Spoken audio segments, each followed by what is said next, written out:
এখানে হাঁসের মাংস এখন মাখিয়ে নিচ্ছি, সব হলুদ লঙ্কা আর মাখানো হয়ে গেছে ভালো করে।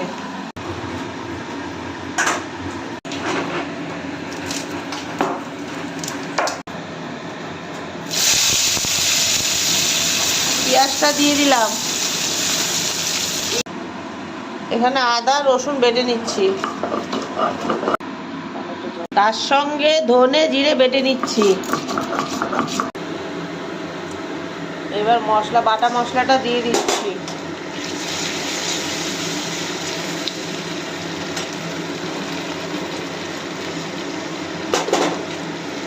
ভালো করে কষিয়ে নেব। মশলাটা প্রায় কষানো হয়ে গেছে, এবার টমেটোটা দিয়ে দেবো।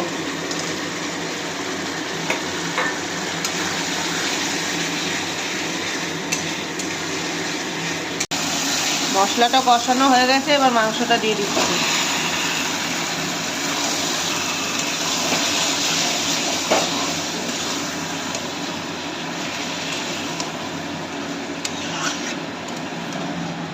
শিলে বাটা মশলা আর ইসের মাংস, হাঁসের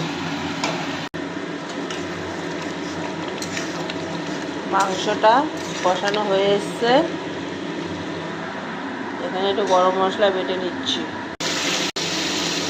কষানো হয়ে গেছে, এবার ঝোল দিয়ে দেবো। তেল ছেড়ে দিয়েছে।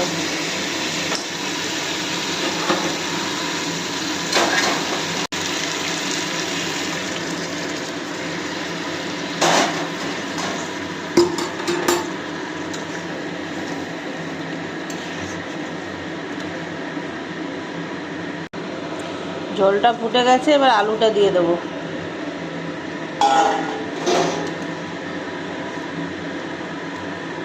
বাটা গরম মশলা দিয়ে দিচ্ছি। মাংসটা হয়ে গেছে। আপনারা করে খাবেন, লাইক শেয়ার কমেন্টে জানাবেন, সাবস্ক্রাইব করবেন চ্যানেলটারে।